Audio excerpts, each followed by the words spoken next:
In the shadowed halls of history, where myth intertwines with reality, unfolds a tale not solely of a son's audacious flight too close to the sun, but of his father, the true architect behind their fated journey.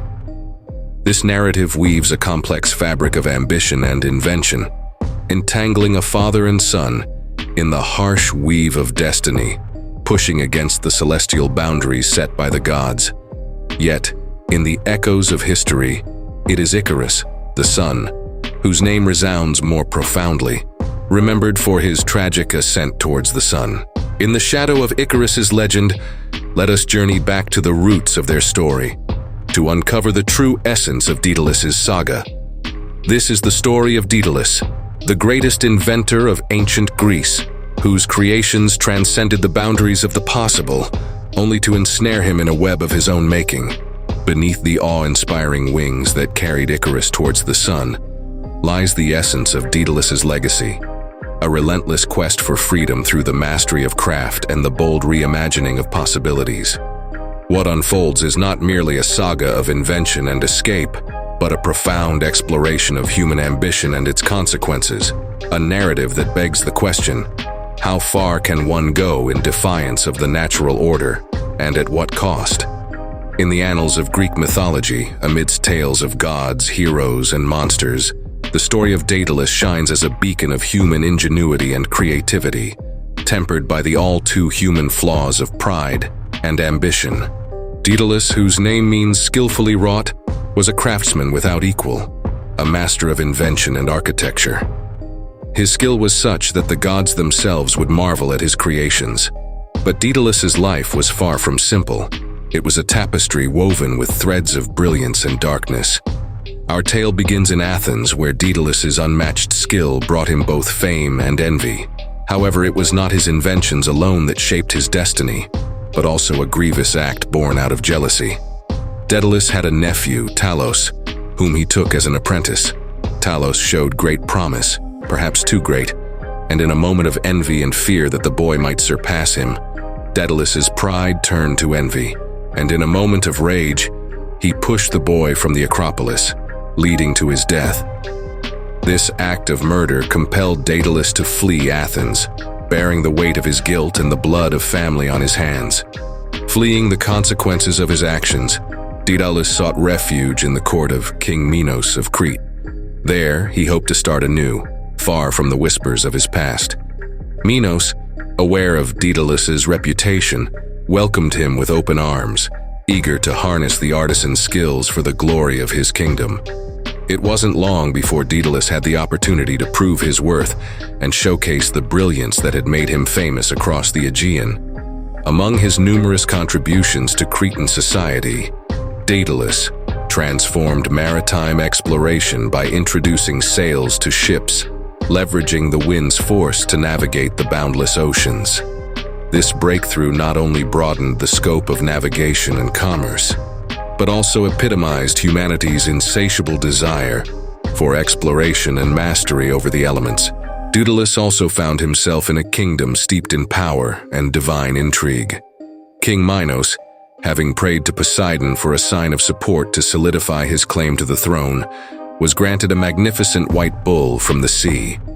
The bull was a symbol of the king's divine right to rule, a gift meant to be sacrificed back to the god as a token of gratitude and reverence. However, captivated by the bull's majestic beauty, Minos could not bring himself to fulfill this sacrificial duty.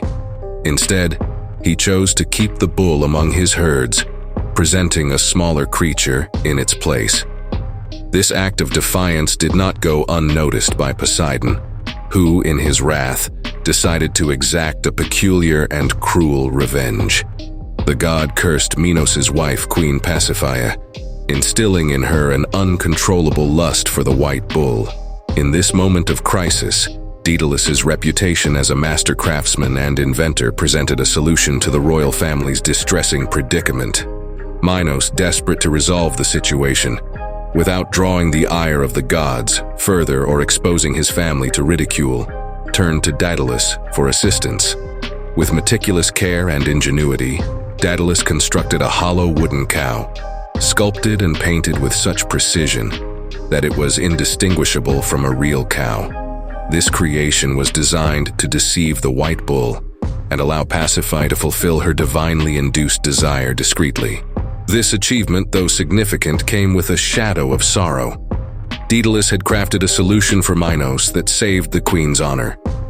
Yet their union brought forth the Minotaur, a creature that was a stark manifestation of a divine curse, a hybrid monster with a human body and a bull's head.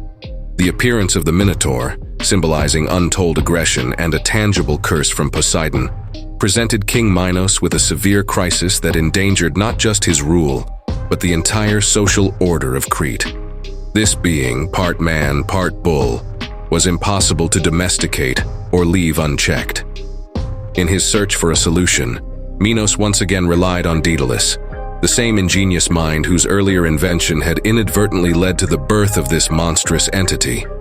Daedalus, aware of the gravity of his next task, proposed a solution as ingenious as it was daring: the construction of the labyrinth. This maze, unparalleled in complexity and scale, would be the Minotaur's prison, keeping the beast contained while preventing its escape with a design so intricate that escape was impossible. Daedalus poured all his skill and knowledge into the labyrinth, which stood as a masterpiece of architectural genius. For in creating this marvel, Daedalus had sealed his fate, becoming as much a prisoner of Minos' whims as the Minotaur itself. Its construction solidified his reputation as the greatest inventor and craftsman of the age, yet it also marked the beginning of his downfall. For in solving Minos' problem, Daedalus had made himself indispensable, yet also a prisoner of his own design. Minos, wary of the secrets Daedalus held and the possibility that he might share the knowledge of the labyrinth's design, forbade him from leaving Crete. Daedalus's ingenuity knew no bounds. Daedalus yearned for freedom, and his tale intertwined with that of his son Icarus. Daedalus devised a plan so daring, so audacious, that it would forever mark the boundary between human ambition and the realm of the gods. If the land and sea were barred to them, then they would take to the sky. In secret, Daedalus began to construct 2 sets of wings for himself and son, fashioned from feathers and wax, designed to carry them over the ocean to safety. Daedalus warned Icarus of the perilous nature of their flight. He cautioned him to heed the middle way, neither flying too low, lest the dampness of the sea weigh down the wings, nor too high, where the sun's heat would melt the wax. But the exhilaration of flight, the intoxicating freedom, proved too much for Icarus. Yet, in the thrill of flight and the heady taste of freedom, Icarus forgot his father's warnings. Soaring higher and higher, the heat of the sun softened the wax in his wings, and he fell, plummeting into the sea that now bears his name.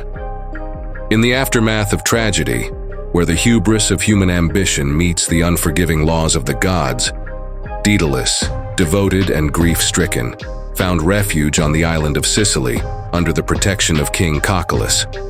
There, Daedalus was welcomed, and he continued to apply his skills as an inventor and craftsman, finding some solace in creativity despite his profound loss. Daedalus's grief was met with reflection. In his heart, a plan took shape, not of escape or invention, but of homage and submission to the divine powers he had once sought to transcend. Among the gods, Apollo, the radiant deity of the sun, prophecy, and the arts, stood as the silent witness to Icarus's fall. To him, Daedalus decided to make an offering, a gesture of respect and understanding of the place of mortals beneath the heavens. With careful hands that had once pieced together the feathers of flight, Daedalus now crafted a different kind of tribute. He took the wings, those symbols of human aspiration and tragic folly, and prepared them as an offering to Apollo. These wings, which had borne him and his son into the realm of the gods, were now to be hung in Apollo's temple, a solemn reminder of the limits set by the divine. Choosing a day when the sun hung bright in the sky, a symbol of Apollo's all-seeing gaze, Daedalus journeyed to the temple, the wings carried gently at his side. The temple was bathed in sunlight, its columns casting long shadows that seemed to whisper of the thin line between hubris and honor. As he approached the altar, Daedalus felt the weight of his journey, both physical and spiritual, pressing upon him. With reverent hands, he lifted the wings, now a sacred offering, and hung them above the altar where all could see. The wings, touched by the sunlight, shimmered with a golden hue, as if Apollo himself had accepted this humble gift. Standing back, Daedalus bowed his head in homage to the god of the sun. In this act of surrender and reverence, he sought not forgiveness, but understanding. The understanding that human ingenuity must always be tempered with humility before the vast, immutable powers of the gods. As he left the temple, the wings hanging silently above the altar, Daedalus's heart was lighter, though still shadowed by loss. He had paid tribute to the divine, acknowledging the tragic cost of his ambition. And in the whispers of the wind through the temple columns, some say Apollo's voice could be heard, offering solace to the grieving father, a promise that the memory of Icarus would endure. Thus, the story of Daedalus and his wings became a legend, woven into the fabric of mythology as a poignant reminder of the balance between human creativity and the respect due to the forces beyond our control. Before we conclude, if you enjoyed this mythology, please hit subscribe so you don't miss any other mythologies I unlock. The story of Daedalus is a complex weave of human brilliance and frailty, a reminder of the limits within which humanity must operate. It speaks to the dangers of unchecked ambition, the consequences of our actions, and the eternal struggle between the constraints of our mortal condition and the boundless desire to transcend it. Daedalus, the master craftsman, remains a symbol of the heights to which creativity can aspire, and the depths of despair it can plummet when hubris overreaches, a poignant reminder of the dual nature of human invention, capable of both liberating and ensnaring its creator.